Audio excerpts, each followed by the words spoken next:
What's up, you guys? This is HJ here, and welcome back to another YouTube video. If you guys have not already seen my 8 months later video for my iPad where I did a performance and camera revisit, this is the MacBook Air version of the series where I'm going to be going over the MacBook Air M4 8 months later. So I'm going to be giving you guys a little bit of some insight as to how this thing has held up in my daily workflow. And I'm also going to go over some of the things that I found was really wrong with this thing, which not very many things, some very minor stuff, but we're going to get to that in just a second. All right, so first off, I just want to say, oh, hey, there's me. If you haven't already, please go ahead and subscribe. It helps out the channel a lot. Free, easy to do, simple as that, and it helps me reach my goal of 1,000 subs. Now, going over the display, I just want to highlight that the display for me over the past 8 months hasn't really been an issue. What's been more of an issue with the display is the fact that whenever I use it outdoors, I have to turn my back away from the sun. So, like, the sun has to be hitting me from the face on in order for me to properly see this MacBook outdoors where I'm at in the world. But if I do turn my back to the sun and the sun is glaring right on the screen, I can see a little bit of reflections. It's 500 nits of brightness. It's not terrible and it's not the end of the world, but when I was on campus for the spring semester and I found myself working outdoors, that was one of the many nitpicks that I found with with specifically this display, that portion. And the other nitpick is going to be the keyboard, where I found that the keyboard is good. It's really, really good. But the travel distance and the spacing for me, because I'm so used to Windows keyboards, I find it that I do mispress sometimes when I'm typing on the keyboard.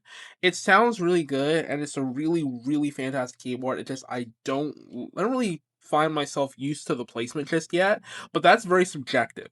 And my last nitpick that I have that I'm going to tell you guys about on this video is the port selection, because if you guys did not watch my first video, I showed you guys that the ports are very lackluster. There's only MagSafe, 2 Thunderbolt ports, and a headphone jack. You guys can see that in the lighting conditions that I'm in right now, on the side right there. And that's the really, I guess that's the cons that I find with this laptop. And it's not perfect. Actually, no laptop is going to be perfect. You have Windows laptops that are $3,000, $4,000 that still can't get a basic trackpad right, and you have all kinds of other devices that are not perfect. So, I mean, it doesn't matter what laptop you buy or how much money you spend in a laptop. The way my economics professor would have put it is the opportunity cost is what you give up to get something else, and there's no world without trade-offs in econ class that economists would tell you. So naturally the same goes for laptops, that no matter what laptop you get, you're going to give up something. Whether for MacBooks, that's the ability to game because there's not a lot of AAA games available, or for Windows laptops, that some gaming laptops drain a battery within like a full on 30 minutes of being unplugged. I kid you not, that has happened to me before. We're not going to talk about that. But that's the interesting thing about laptops. But aside from that, the M4, the performance, and everything else has been pretty smooth. Now, the software, I will say with that gaming part, if you're going to game on the MacBook, there are games that do exist. They are available. The challenge is going to be when you want to play multiplayer games, when you want to play any kind of game that is not an indie title or that is not a AAA story mode game that's actually been ported over. Example, my favorite game, Destiny. It will never come to MacBook. It probably will never come to Nintendo Switch too, but especially not a MacBook because, well, first off, Destiny got killed off, and second, it's built on a different architecture and a different operating system. And there's really not right now any incentive for devs to really like make a push to bring every single game known to mankind onto the MacBook. There's a lot of work to be done there. So if you're planning to buy this thing as a gaming machine, is if you know what you're gonna play is available on Mac and that's literally all you play, like for hours upon hours, you've sunk like 10,000 hours into Terraria for whatever reason, then by all means, buy a MacBook.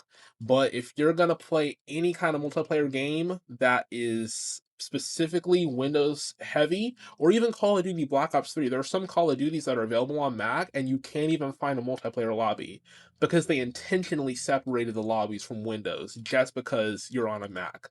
Welcome to the Apple tax. That's part of the Apple tax. And yeah, if you're planning to buy this thing a game, that's a no go. And do not buy this thing if your sole purpose is gaming in life. You will be sorry you bought this thing and you will regret it. But if you're a person who does editing work, if you're a creative professional, if you do school tasks, if you do Microsoft Office, if you do anything that is not playing a AAA game, then this is perfectly fine. Except engineering students, which we'll talk about that in just a second. But the fact that you have a architecture that's so efficient as it is, like I can literally open this thing up. Sorry about the camera shake. I can open this thing up. Wait for that to stop shaking a little bit, and then you can see I have this thing at 100% an hour ago, and I put it to sleep. If I can, I can't zoom in. Hold on. I zoom in a little bit. Adjust the camera. I can get this thing a little bit closer. There you can see it's at 100%. So this thing being that efficient, and you can put this thing to sleep for like a month. I guarantee you, if there's less than 70% of battery left on this thing in a month, then the world has gone mad because this thing is so crazy efficient. You could literally put this thing to sleep for a month. I wouldn't try it for obvious reasons, but you could realistically put this thing to sleep for a month and have 70% of your battery remaining potentially when you come back, if not more than that. That's how efficient this M series chip is. And that's even more so for the M5, but I don't have the M5 because um I do not have the money for that. And I'm also not sponsored by anybody when I do my review videos. So all the stuff that you're seeing either comes from a firm or comes from my own pocket. Another reason why you should purchase a membership. Helps the channel out a lot and it makes a big difference so I can continue providing reviews. Just saying. Anyways, the fact of the matter is that this thing is a solid machine. Creative tasks, for past 8 months, I've been doing some videos on this thing, and I use my Android phone with the MacBook because now that supports AirDrop through QuickShare now, even though my Windows laptop is way faster with Google QuickShare, but I still do it sometimes because I just like the efficiency and the integrated GPU or the M series chip baked in with the GPU cores helps me out a lot. And I was able to export, I'd say, a 15-minute video, say a couple minutes, less than 10 minutes. It was very simple though. It wasn't a lot of effects or anything. I don't color grade my videos because my skill set as being a college student is very basic. So I try and do my videos in the most realistic way possible for me and the one that makes the most quality for you guys while also being the most safest option for me without messing anything up. So simple videos, 1080p, you could do 4K even. You could do 4K. I wouldn't go beyond 4K. I would stick to 4K or less. Maybe 1440p and 1080p is the sweet spot. Maybe less than 20 minutes of video. Simple effects will probably get you 10 to 15 minutes of export time, maybe less, maybe more. But it's around that time frame. That's the that's like the bare maximum of foot like resolution I would go up to. I wouldn't do 8K. If you need to do 8K, I would step up to a dedicated GPU for Windows, use a desktop with a freaking 5090, which costs 5,000 freaking RAM AI shenanigans dollars. You get what I'm trying to say. And yeah, or just buy a MacBook Pro with an M5 Pro chip or something like that if you plan to do 8K, or even an M5 Max for that matter, and just stick that footage in there and crank it out the conveyor belt. But if you're gonna do anything less than 4K, you really don't need a MacBook Pro. unless you want to do color grading or you need more storage, then maybe. Or if you're planning to push it to the max with the 4K edit that you want to do, you're doing it professionally or you're doing it for a client or something, then buy a MacBook Pro. If you're a regular content creator and a student who is also a content creator, probably get an Air. That's really just the gist of it. But 8 months later, I have no problems with the webcam. Webcam solid. I also have no problems with the speakers. Settings and macOS 27, perfectly fine. Just this camera angle one more time.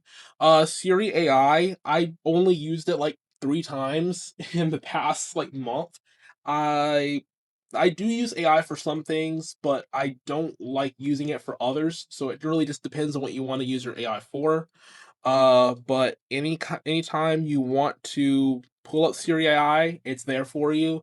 Just know it's not the same as Copilot, but it's also the counterpart to it. So it does have some things that Copilot may not have, but it also lacks things that Gemini and Copilot can do like on your device wise that I've personally come across that might decide whether or not you want to use Siri AI or not. They're getting better at it, but I think because of the shenanigans in the world right now regarding AI, you're either in three camps. You're either in the people that don't like AI and want all the data centers to be burned to the ground and to be burned again and then to basically be demolished, the ashes be burned even more, and then you're on the other camp, you have people that want AI, and then you have your middle camp like me who are saying like AI is good for some things. AI can be used up to a line, but there's a line you can't cross kind of people. My last thing that I'm going to talk about on the 8 months later thing is going to be the productivity and gaming performance that I've experienced when I did play games and do actual schoolwork. Schoolwork's fine. I didn't really have to do any intensive applications for my schooling, so that's perfectly normal for a lot of people. Web browsing, no brainer. You'll just browse the web like any other computer. For gaming, Minecraft, I did get really good frame rates. CarX Street, which is a Steam native title at this point, I did get really good frame rates. You could push 60, maybe higher, but then it's gonna throttle. Same with Minecraft because it doesn't have a fan to cool it off. So that's the fan noise thing, but if you don't like fan noise, then this is your guy or girl. And if you do like fan noise and you want want a MacBook or something, get a Pro that has a fan. This is a really fantastic laptop, and I love it. It's really, really good. I think this is the one for you. And if you're buying it refurbished or used, you can find it for $700, $800 on the used or refurbished market. See what I mean? No fans, all around solid laptop. Wow, I talked myself to the high mountains. But yeah, subscribe, leave a like. I'll see you guys in the next video.